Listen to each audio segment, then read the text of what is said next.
Blood sugar, also known as blood glucose, is the universal go-to fuel for the cells throughout our bodies.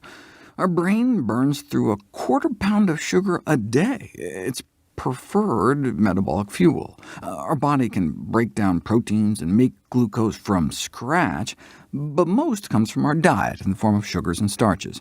If we stop eating carbohydrates, or stop eating altogether, most of our cells switch over to burning fat. But fat has difficulty getting through the blood-brain barrier. But our brain has this constant massive need for fuel, one organ accounting for up to half of our energy needs. Without it, the lights go out permanently. To make that much sugar from scratch, our body would need to break down about a half pound of protein a day. That means we'd cannibalize ourselves to death within 2 weeks, but people can fast for months. The answer to the puzzle was discovered in 1967. Harvard researchers famously stuck catheters into the brains of obese subjects who had been fasting for over a month, and discovered that ketones had replaced glucose as the preferred fuel for the brain. Your liver can turn fat into ketones, which can then breach the blood-brain barrier and sustain your brain if you're not getting enough carbohydrates. Switching fuels has such an effect on brain activity that it has been used to treat epilepsy since antiquity. The prescription of fasting for the treatment of epileptic seizures dates back to Hippocrates. In the Bible, Jesus seems to have concurred.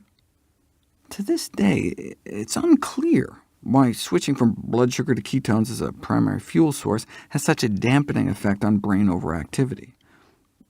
How long can you fast, though? To prolong the fasting therapy, in 1921, a distinguished physician-scientist at the Mayo Clinic suggested trying what he called a ketogenic diet, a high-fat diet designed to be so deficient in carbohydrates it could effectively mimic the fasting state. Remarkable improvement was noted the first time it was put to the test, efficacy that was later confirmed in randomized controlled trials. Ketogenic diets started to fall out of favor in 1938 with the discovery of the anti-seizure drug, which would become known as Dilantin, but ketogenic diets are still in use today as a third or fourth-line treatment for drug-refractory epilepsy in children. Oddly, the success of ketogenic diets against pediatric epilepsy seems to get conflated by keto diet proponents into suggesting a ketogenic diet is beneficial for everyone. But you know what else sometimes works for intractable epilepsy? Brain surgery.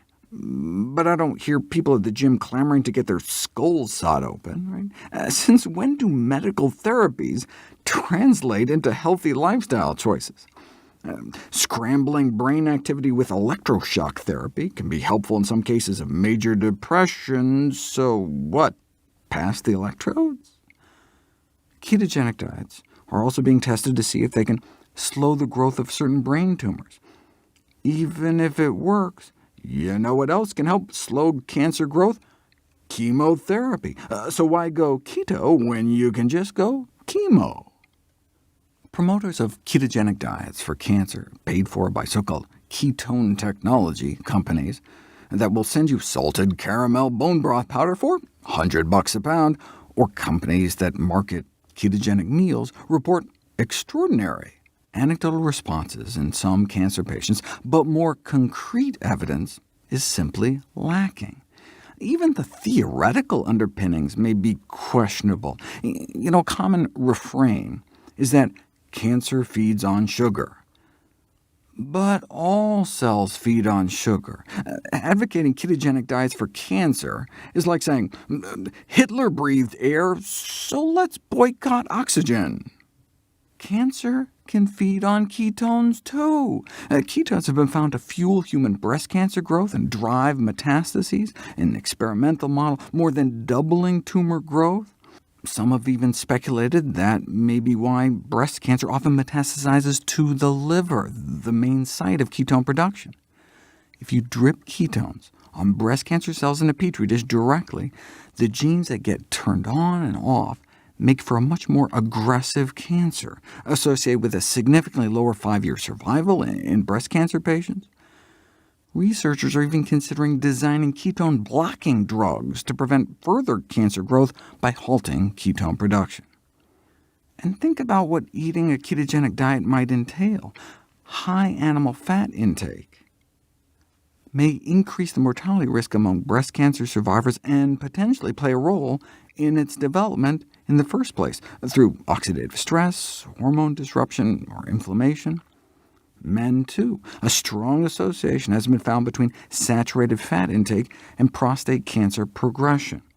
Those in the top third of consumption of these kinds of fat-rich animal foods appeared to triple their risk of dying from prostate cancer.